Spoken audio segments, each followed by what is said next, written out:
Welcome to Courage Class. I'm Dr. Lindsay Kwok-Hugh, and each week I'm in conversation with our community's changemakers and trailblazers. Together, we explore the unspoken parts of our Asian and Western experiences, finding strength, growth, and healing that reflect who we truly are, not who we've been told to be. I'm so glad you're here. Class is now in session. Hey everyone, it's Lindsay here, and I just want to welcome you to this episode of Courage Class. If you are joining us for the first time, I just want to thank you so much for taking time out of your busy schedule to listen. And if you're a returning listener, I cannot tell you how truly grateful I am for your support, for your listening support. Look, I know that you could be doing a gajillion other things. I know the fact that you are choosing to spend your time with me means the world to me. And this is why I am so excited to bring you this episode with my husband, my partner in crime, Mike. And today we are talking about the very important topic of giving ourselves an opportunity to rest. So Mike, a real estate private equity professional, recently did something that felt absolutely impossible, you guys. He took a 6-month sabbatical. And for many of us in the Asian community, rest can feel like a failure. It means you couldn't handle it, that the pressure was too much. It could even feel like laziness, like why are you sitting down and resting for a minute? Now, our previous generations didn't have that really as an option. They hustled so we could have choices. But inheriting their work ethic also means potentially inheriting their burnout, which was exactly the destination Mike and I were pointing to. So in this episode, Mike shares why stepping away was one of the hardest, yet most courageous decisions that he has ever made, and how rest became the thing that actually sustained his ambition, not threatened it. So let's dive in. I know you're in the middle of a 6-month sabbatical, which we'll talk more about. Would be willing to share your pathway to becoming an MD and principal at a real estate private equity firm?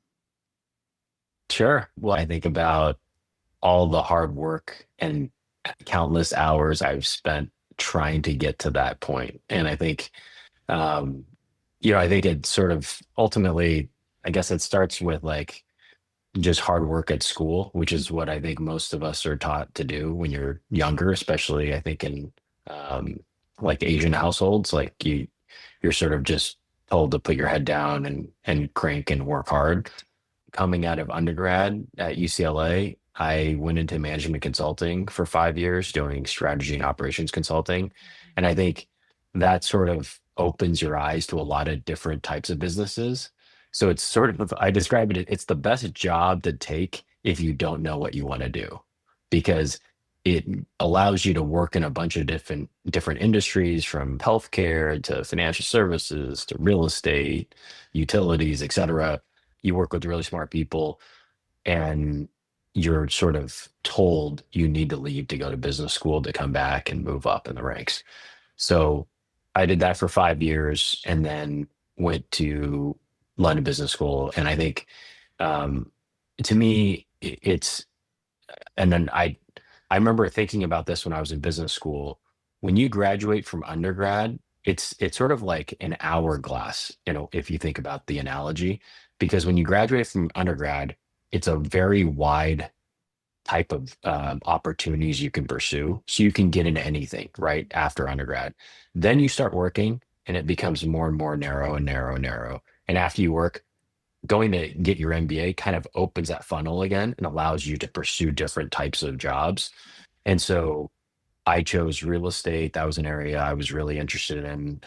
Spent time focusing on that. I was co-president of our real estate club at LBS, and then was fortunate enough to get a job at Tishman Speyer, both as an intern between my first and second year, and then converting it to a full-time offer in London and New York. So that gave me sort of the opportunity to kind of get my foot in the door. And I think ultimately, I would say most finance related jobs out of undergrad or business school, there's an unspoken rule that you are giving up a large portion of your personal life Mm. to take this job.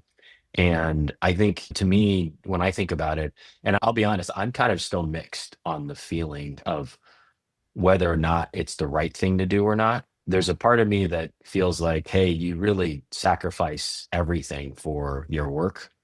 But there's a part of me now, even in my mid 40s, where I think in your 20s and 30s, or at least your 20s and early 30s, I think it actually is a good thing in a way Mm. to work really hard because it sets you up and gives you the foundation to have a lot more options as you get older. Yeah. And so that in terms of being able to take the 6 month sabbatical that I'm on right now, I don't think I'd be able to do that if I didn't crank, the whatever 60, 70 plus hours earlier in my career. And this is the first time I've ever done this. So Yeah. I think each person at different stages of one's life, you can lean in or lean out. For example, you're single, you can lean in, right? You don't have other responsibilities, etc. When you get married and you have a spouse, you have kids, there's other demands that are required of you that make it more difficult to lean into work for 60, 70, 80 plus hours. And I think that's just sort of the truth. And I see this now with our three young kids that there, there's certain things that I really like about my job, but honestly, I don't like how it has a negative impact on you and the kids if I'm, you know, off on the road traveling for like the whole week in Asia or the Middle East. So like to me, there's sort of a fine balance that each person has to decide what works for them. And I think that's a very personal decision because some people don't want to work past 6 p.m., right? Yeah. Or don't want to get into an office before 9 a.m. That's a personal decision. It will also narrow the number of jobs you can take, right? I think it's everything is just sort of it's up to that person and also what your other responsibilities are. So I think that um, that's sort of a long-winded way of saying like you have to choose. I think when you want to crank in your career Mm. and when you want to focus on your personal life if you've got a partner or kids. And I think that adjustment varies for each person. And the people that I know that don't make an adjustment in their life, those people I've spoken to have told me that they really regretted that decision because they chose work, for example, over their personal life. And when they were 60, 70, 80 years old, they realized they sacrificed kind of too much. And I think that that's one thing that really hit me is, um, coming to the whole point of taking a sabbatical. I wouldn't have taken the sabbatical if I wasn't fortunate enough to have my better half tell me that this is something that I needed to do. But I think being able to take a step back, you can only do that if you realize that taking a step back and slowing down is actually something that you can only take advantage of now, or at least if I feel like I'm not going to regret this decision in my 80s or 90s, right? Later on in my life, hopefully, if I'm able to, be retired one day and at that age, I don't think I would regret that decision. I think that's what made it actually very easy for me to realize that. And I sort of stole that from, Jeff Bezos's regret minimization framework. And I think Yeah. that's sort of a good way to kind of think about framing sort of tough decisions. What is Jeff Bezos's regret minimization framework? Can you just give a quick high level of that Yeah. for folks? Yeah. It's basically if you're faced with a very difficult decision in life, you pretend and think about you being, call it, you're 90 years old on your deathbed. Then you look back at this point at when you're making this decision and you ask yourself, would you regret not doing this? Mm. And or would you regret doing this? Right. And like there's different ways to frame it. And I think that in this case, for me, I said, would I regret taking a sabbatical in my mid 40s to take 6 months off to invest in myself, my family, and my friends? And the conclusion was like, no, Yeah. it would be like an easy decision. But before making the decision, it was actually very, very hard for me. And I think I was having a really tough time thinking about taking a sabbatical because it's not a typical thing that most people do in my industry. So, I think credit to Bezos. I think it's a really smart way to think about things because that's really what you want to do is you kind of want to minimize the number of regrets you have in your life, Mm. and I think it's something to sort of think about. Yeah. No, it's really, really powerful advice from Jeff Bezos, but particularly from you. I've had a front row seat to how hard you work, how hard you continue to work, and how much pride you take in the work that you do. I know it's a huge piece of who you are. And I can only imagine how difficult it must have been to come to a decision to rest. I also know, for both of our backgrounds, rest isn't something that was necessarily a luxury to both of our previous generations. And I'm curious to know, how did cultural expectations shape your views on work, rest, and even masculinity? Um, one thing I've learned this in marriage therapy, that you think of yourself very much as a provider and a protector. And at first, there was a part of me that felt very like resentful of that. Like I don't need protection. I'm an independent woman. I definitely brought that energy into the room, but it's one thing that I have really learned and have grown over time to really respect and just love about you. Yeah. So I grew up with both my parents working Mhm. effectively their whole career. I'm an only child, so my mom was working the entire time, and I think that I my view of work was just like you pick a career, you pick a profession that you're interested in, and you lean into it and you work really hard, and you don't, maybe you complain privately about it, but like you just sort of like not every moment about your job is going to be awesome. Even if you're a professional basketball player, right? I'm sure they complain about some of the practices or things that they have to do to prep for or post game like recovery. But I think like I viewed work as you got to find a way to find something you really enjoy. And also, yeah, I think it was kind of unspoken, but um, I think coming from an Asian household, it was a little bit more of the um, typical stereotype of like, the male, my dad would just work and then my mom would sort of take care of the household, but she was also working. So Mhm. I was observing that. And I think that played some impact in terms of how I viewed things. But my parents never were like, hey, you got to like work hard and make X amount of dollars to take care of your family. It was just sort of implied. I think that's what I wanted to do.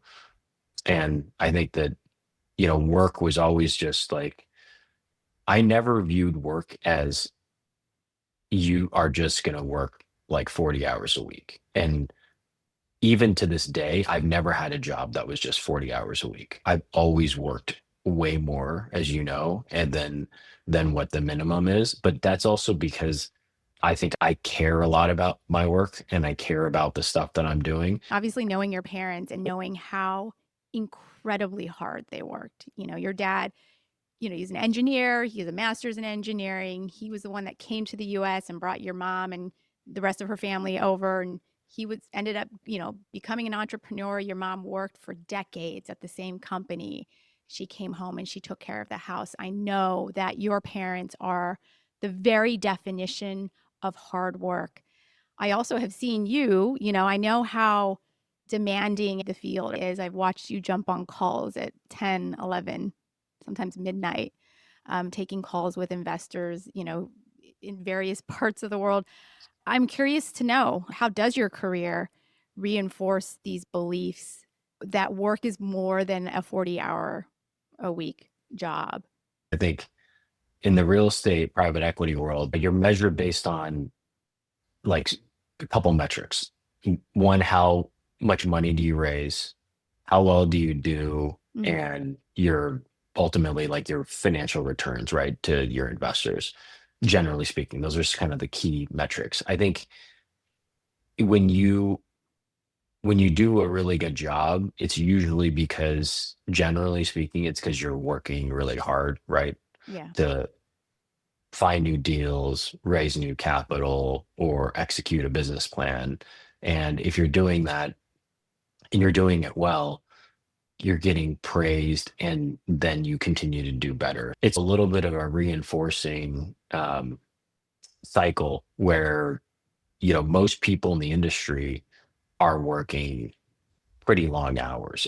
Probably not as long as like an investment banker, right? Like the hours are more reasonable on the buy side versus the sell side. I think the people that are really passionate and that have duration in this field, it's because they really, really enjoy it. So it's hard for them. Like if you tell them to like slow it down um, to 40 hours a week, the people that are really good at it don't want to. And Yeah. I think that that's the truth is like you kind of want to kind of keep cranking. And I think that once you get good at it too, it's like hard to stop, right? And I think um, I think it's a little bit like that if you're good. I mean, there are obviously tough days. It's not like every day is great, but you have to be able to look past those tough days to be able to keep cranking. Otherwise, you honestly, you can't do it for 10, 15, 20, 30 plus years. Like Yeah. it's impossible for the people that have done it for that long. Yeah, yeah, I can imagine it probably takes a toll at some point. But I can also see the other side of it that if you're really good at it and you're meeting all of these different measurable objectives on a routine basis, I can see how that's a sort of a reinforcing cycle that can be incredibly difficult to walk away from. And we alluded to it at the very beginning of our conversation that, spoiler alert, you're on a 6-month sabbatical. You shared how difficult that decision to come to this, this place of rest, to literally to take a pause on your career, how difficult that decision was. Because again, you were doing really well at the firm. I'm curious to know from you, as you came to this decision of, okay, I think something needs to maybe change or I need to take this pause. What were the signs that you recognized that that was a decision that you might have to make in the very near future to take this sabbatical? And if so, can you talk a little bit about what those specific signs were? Yeah, I think that so a couple of things. One is I think I realized that despite, and I agree with what you just said, Linz, I really enjoy the job. I really love what I'm doing. I love the people I'm working with Mhm. in the firm that I've been at for the last 14 years. I think the challenge that I had was I didn't like the negative impact the work was having on you and the kids when I was traveling as much as I was. And I was traveling a lot. I mean, I was traveling internationally. I had domestic trips. So it was a lot. I know that it's not easy to, especially for you if I'm on the road, for sometimes a week, week and a half for these really long international trips. I recognize it was a unfair balance in terms of the workload that you were carrying for especially for within the house. I think to me it was a combination of realizing that this was too much of a toll on you and me and also the impact on the kids in terms of the things I was missing. And I think I realized that I was missing it's like I get it, like, working parents, like you're not going to make every single thing. Right, We have 3 kids. Like there's right, going to be days where the 2 games are at the same time on Saturday. Of right. course you can't make it to both. Yeah. I intellectually I understand that. I think what really made it hard for me is I realized I was missing a lot of stuff, like not making their practices, not sometimes even making games.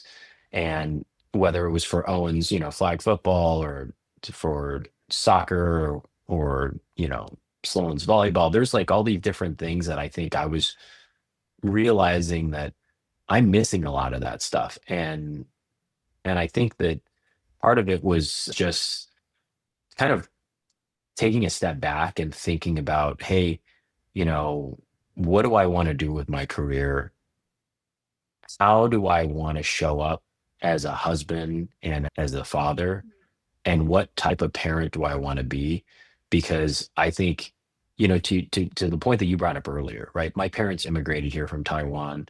They came here in the 1970s for grad school, cranked away, and you know were able to make a better life, right? And obviously came here for, I think, for the future generations, for for me and our kids. And I think that they instilled a very strong work ethic, which I think was great. I watch and observe that. My mom would go to work on the weekends and she would take me to her office and I would hang out at her office. Mhm.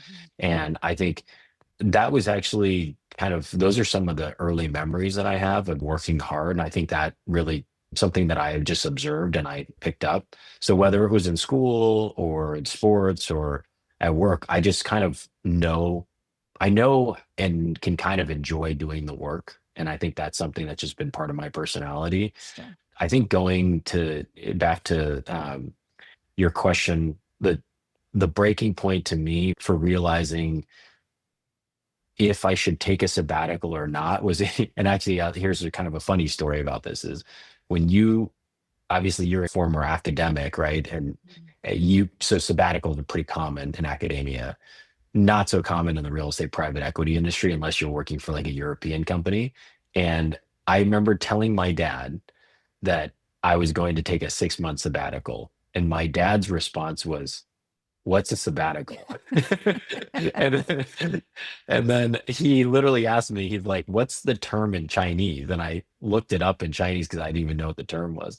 And I showed it to him and he goes, "Oh," he's like, "I have heard of that." He's like, "Oh, got it. That's what it is." And like he it just shows you though, from an immigrant coming to the US Yeah. from Taiwan, like I don't think my parents even know what the word rest is, right? In terms of sabbatical. Like the last thing they would ever do is take a sabbatical because they've always been in survival mode. Yeah. And I think it's not lost on me. It's a luxury. And anyone I've spoken to who's taken a sabbatical has basically said to me, it's a privilege, obviously, to be able to do this. And, I wouldn't, it's not lost on me. The reason why we can do this is because of the 20 plus years of hard work that we collectively put in prior to this. When I spoke to a few friends who were older, who were like closer to retirement or have retired, one of the things that I've noticed um, as part of the conversation has been they've said to me when I told them that I was taking this sabbatical, they said, this is something that I'll never forget. They all said to me, they're like, "I think this is such a great decision that you're doing because," and those guys, the two people that I'm thinking of, are like wildly successful, like financially have more money than they'll ever need. And they've done incredibly well in their industries. On any metric you would look at, you'd be like, okay, like they they did really, really well in their jobs. Um, and he actually said to me, he's like, "I wish I would have done what you're doing." And he said, "I'm really proud of you for doing this." And he said, "I don't mean to sound pejorative, but he's like, I'm really proud of you for making this Mhm. decision." And I was like, "What do you mean by that?" And he's like, he has two kids that are grown, they're in college, they have their own jobs, or I think one of them's graduated from college, the other one is already graduated. And he said to me, he's like, Mike, I look back at pictures of my kids and he's in his I want to say mid to late 60s now, and he said, "I look back at my kids and he's like, I was gone." He's like, "I missed most of this." And he's like, he had cranked 80 plus hours a week for the last, Wow. I think, 30 or 40 years, and he's done incredibly well. And he was like, "But I missed all this." He's like, "I look back at pictures of my kids when they're younger." He's like, "I missed it all." He's like, "I literally was gone for the majority of it." And I told him, I said, that was one of my biggest fears, that I feel like I'm going to wake up one day and the kids are going to be grown up. They're going to go off to college or they're going to be graduating from college. And I don't want to say I missed it. And I was like, I know you probably make less money if you like are not cranking as hard for as long, but in the end, it's a trade-off. And I think that for me, um, going back to that regret minimization framework, I think I would regret being gone for all the stuff with the kids and not seeing certain things, missing certain key things for our family, not being able to have certain experiences, um, than having a bigger bank account, right? Mm. Or more money. And so I think that was something that I kind of came to realize, like, I think going into this sabbatical, and I something I've been thinking about during the sabbatical. So I think, every person's different. I think, but I think a sabbatical, one thing that's really good about a sabbatical that I don't think most people realize is Yeah. it gives you a lot of time and space to think about things that you just haven't had a chance to really either learn about or focus on. And if you're able to take your sabbatical and I think it's better to have it be a little um, like loosely structured. And what I mean by that is like instead of having my schedule before was like 8 a.m. to 7 p.m. every day, full of calendar, Yeah. and then some Sometimes calls like midnight. yeah, sometimes at midnight. Yeah. And I think that it's just that's what the nature of the job is, right? Like sometimes you've got stuff that happens early in the morning, late at night. I think if you can have a sabbatical schedule where you have a few things planned and then you have just open time for space and exploring, I actually feel like it's been very, very good for me to just have a lot more open space, like to go for a long walk, listen to a podcast, go play golf. Like we obviously took like 5 weeks off to go to Europe. Like we to do some of these trips and plan longer, I call it sort of unstructured thinking time. It really is very, very helpful. And I think it helps you see things that you don't normally see, honestly. And it's just very hard to do it, I think, when you're cranking and you're busy, like working 60, 70, 80 hours a week. It's like, it's hard. Yeah, no, definitely. Every single time I see you sitting and reading a book or even just sitting on the couch, it gives me so much joy to see you sitting and enjoying and being in the moment. And you're right, it is really difficult when you're go, go, go, which is your schedule was the very definition, I feel like, of go, go, go. Just to have this moment, it's such a special experience. Is there anything that has surprised you the most about taking the sabbatical or just pausing and resting? Yeah, I think that the what surprised me the most is how difficult it is for people to want to take a sabbatical. Mm. I think that everyone I think not I don't want to say everyone, but I think most people recognize that taking some break, whether it's like a 2 week vacation or a 3 or 6 or 12 month sabbatical Yeah. is positive. But I think it's very difficult, right? And I think I realized talking to friends and other people like I know some friends and the other people I've spoken to recently, they're like, oh, I would love to I like they, I feel like I implanted the seed of the idea of a sabbatical in their heads. And a few people have reached out to me and said, man, I really think I want to take a sabbatical. And I was like, I didn't even think a sabbatical was a possibility. I feel like to me, a sabbatical was like, are you like kind of just like quitting and leaving because you're under too much pressure is in a Yeah. way like Yeah. it's like that the view the my Yeah. the way I interpreted a sabbatical was you're at a breaking point because it's too much versus, hey, let me invest in myself and my family and my friends. It's like a very different view of what it is. Yeah. Like you have a breakdown because you're under too much pressure or you're laid off, you're in between jobs or whatever it is. Like to me, that's not really sabbatical because then you're kind of like not enjoying that time period off. Mm. I wish everyone could take a sabbatical because I feel like it's such a great time for you to reflect and think about things, but it's not easy, right? And like, not everyone can do it and not every company gives an option. Like I'm taking an unpaid sabbatical, right? So it's very different than if you're like a professor and you're getting your Yeah. full pay or a portion of your pay. So I think all those things factor into whether or not someone would do it. But if every company offered it, if it was offered like maternity leave or something, right? I think most people would probably take it. Mm. Um, it's just it's not it culturally. I don't think it's something that's as common in the U.S. Like Sam Altman, I was watching a YouTube video on him, and like he talked about how he took a 1 year sabbatical. I'm like, but it's not that common, you know? No. Yeah, no, you're right. It isn't that common, and it's not that common in a Western or Asian context. At least I think. Why do you Yeah. think people sort of, I mean, financial aspect aside, because some people literally they just can't stop for 6 months and afford an unpaid sabbatical. Although I think that the argument, that could be made here is it doesn't have to be 6 months. What if it's just like like you said, like a two week vacation? But why do you think that both Western and Asian cultures sort of frown upon slowing down? Like it seems to be like it's mutually exclusive of ambition, which drives me crazy personally. But at least maybe some of the information that I've been privy to, it feels like people kind of just are like, oh, like slowing down. Like, what are you not trying hard enough, or you can't cut it, or why is there such a negative view? Yeah, I don't it's a good question. I don't know. I don't know. I don't know the real reason. I think in the US culture, I think it's so dependent on the industry and the people that you're around. Because if everyone around you takes a sabbatical, it doesn't feel that weird, right? And the more and more that I've talked to people who have taken a sabbatical in the US, I think when I was, talking to a friend who was actually also on a sabbatical um just recently, and it's like when you're talking to someone else who's either taken a sabbatical or is on a sabbatical, you totally understand each other.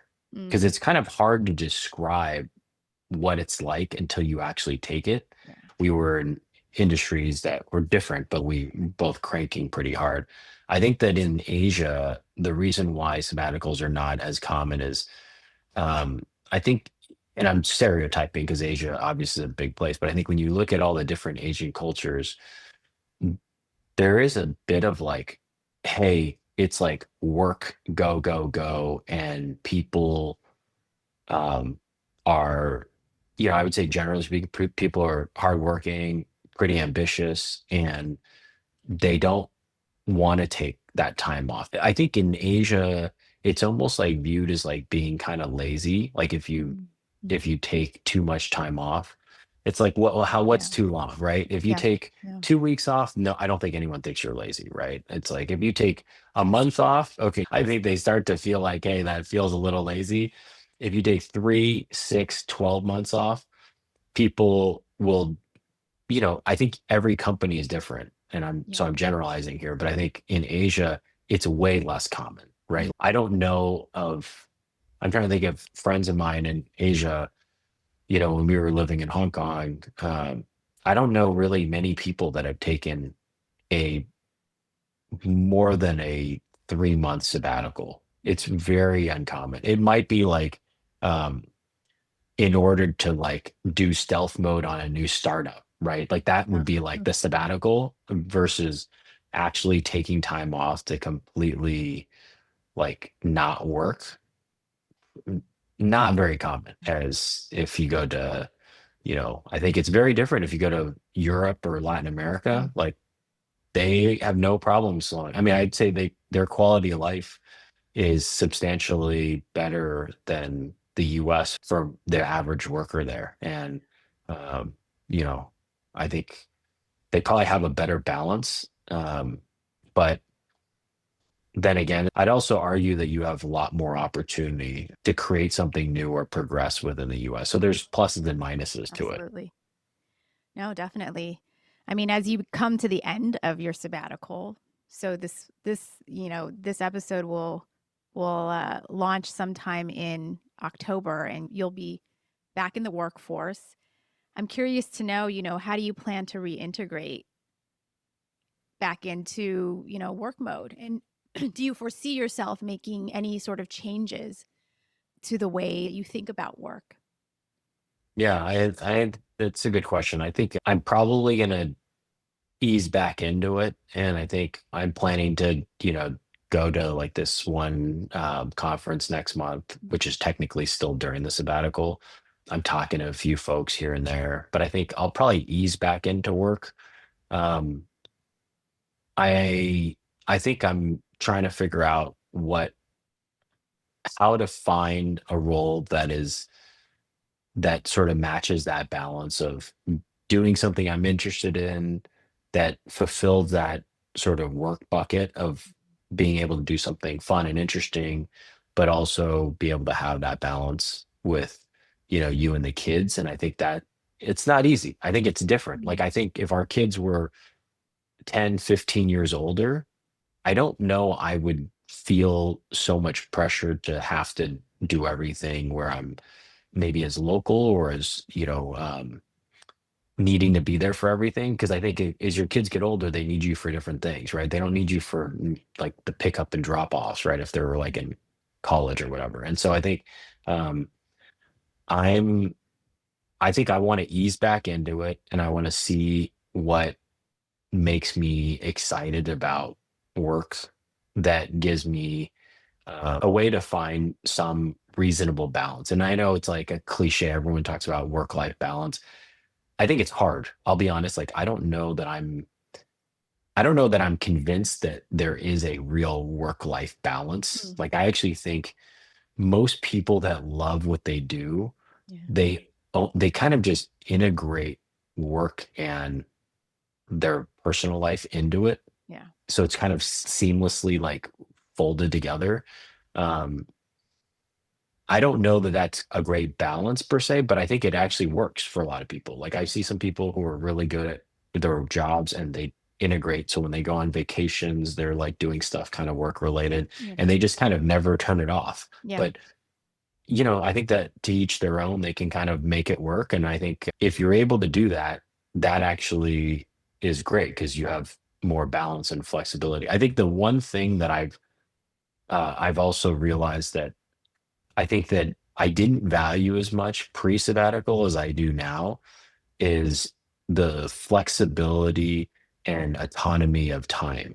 And I think that's something that I came to realize, like, if you have a demanding job and you have to be in New York next week, or you got to be in Tokyo in 2 weeks or whatever, right? You like a lot of demanding jobs that are global now, and you've got, a lot of demands from where you need to be. Some cases that's actually really fun and it's great. Like, I have to admit, like, I've been on a lot of these business trips, and I think it actually can be quite fun, and you get to open your eyes and see a lot of new things. But you don't have the autonomy of where you want to be, because you might have to be somewhere even if you don't really want to be there that week, right? Or those couple days. And I think that's something that I realize now, when I was sort of, reading some different books. But when you look at sort of like the um, five types of wealth, uh, in that book, he sort of talks about one of the types of wealth, which is around your freedom of your time and like where you want to spend your time. So there's stuff like that where I think it gives you can you can actually l- you can get a lot from being able to dictate where you want to be. Mm. And I think if you have, that's why I think people who are entrepreneurs, if they can choose to be in any place they want to be, work from any location, it's at LA this month, and maybe it's, in Lisbon, Portugal the next month, or it's in, London the following week. It's like, if you're able to do that, it's actually, I mean, it is a type of wealth that most people don't really think about, but it's an incredible feeling to be able to do that. And I think a lot of us kind of underestimate that, especially when you have kids, right? It's Yeah. like you kind of don't you ideally, I think you don't want to miss certain things, Yeah. and it makes it hard when you have a demanding job. Yeah. There's a richness to that, to being able to choose when and how to not only allocate your time, but where you're going to literally spend your time. So thank you for raising that. Um, my last and my final question for you is, Mike, what advice would you give to that young person particularly a young dad or maybe a partner who's really feeling guilty about wanting to rest, what would you say to that person? Mm.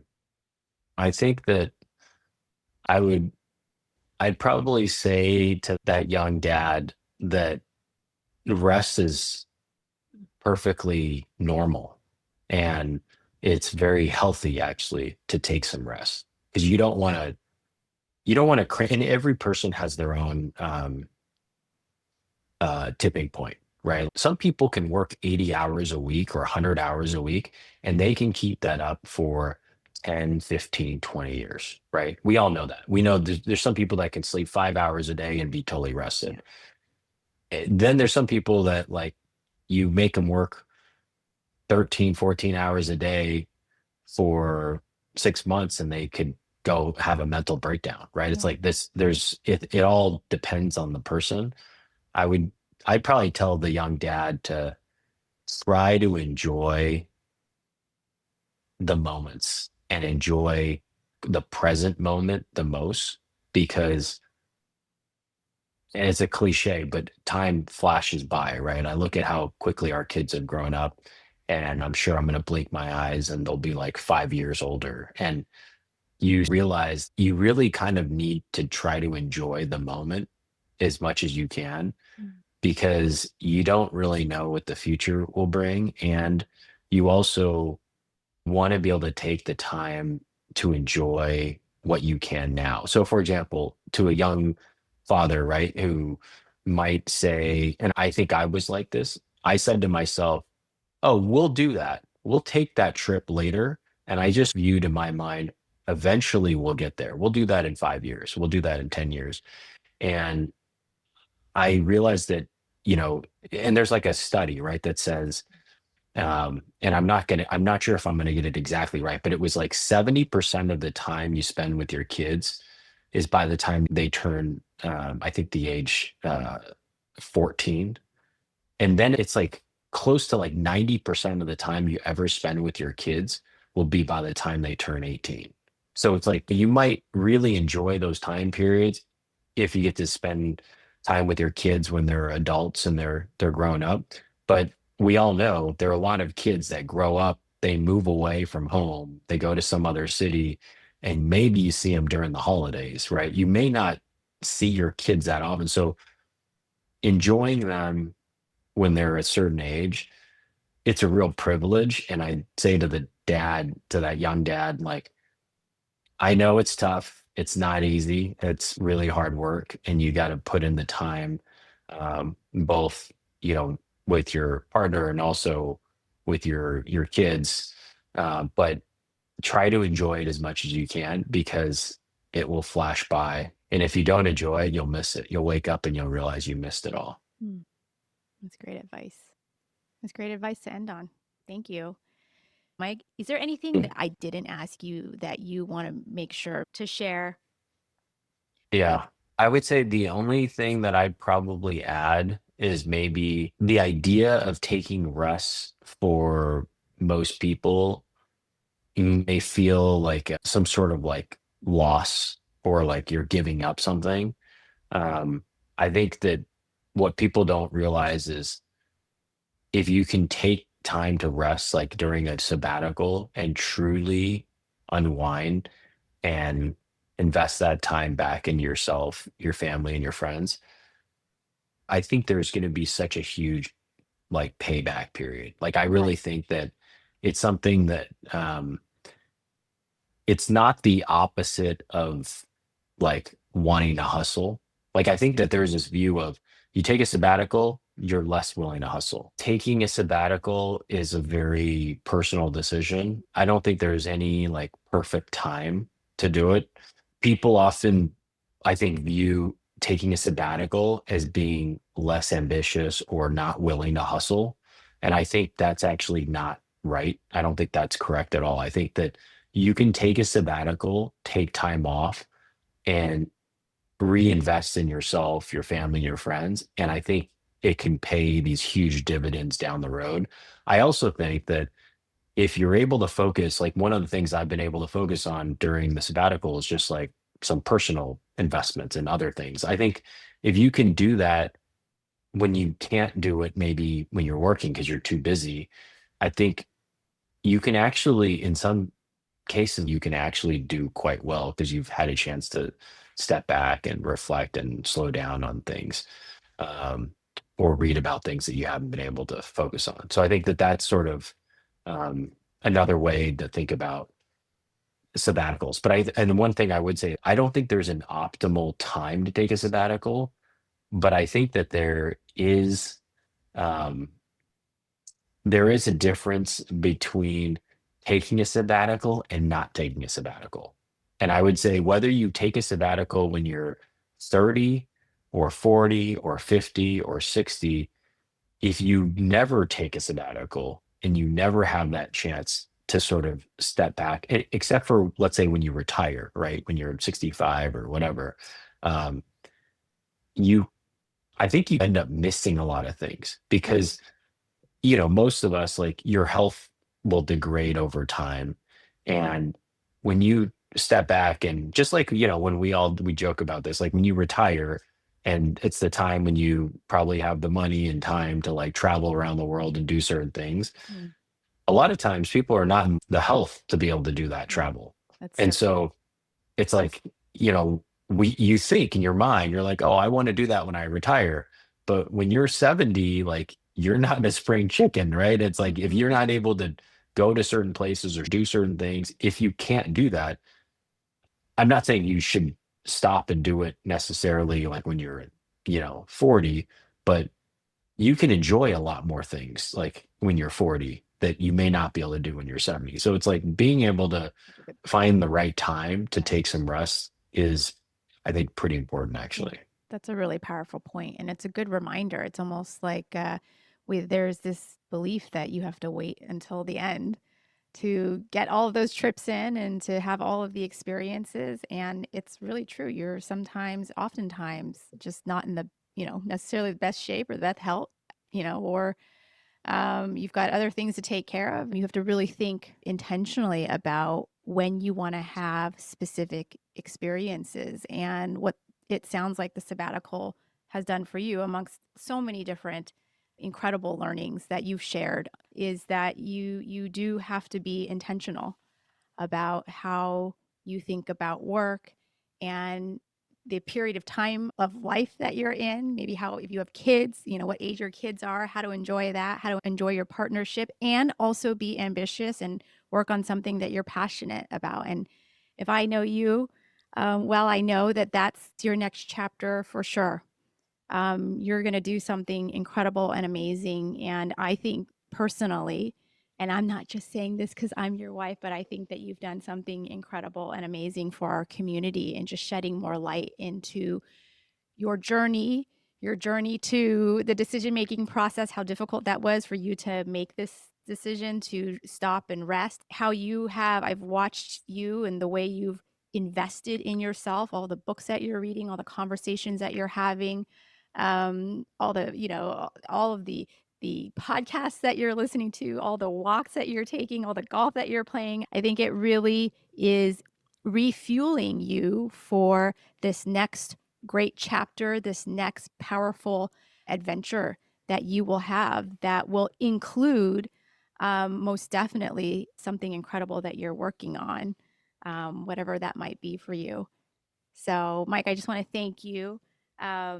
Thanks for letting me twist your arm into doing this. Thanks, babe. Appreciate it. Thanks for having me on. Thanks for joining me on this episode of Courage Class. I hope today's conversation gave you a little encouragement and inspiration. If you enjoyed it, please like and subscribe so you never miss an episode. And for extra motivation, tools, and behind-the-scenes content, sign up for my newsletter. I'd love to share with you more there. See you next time.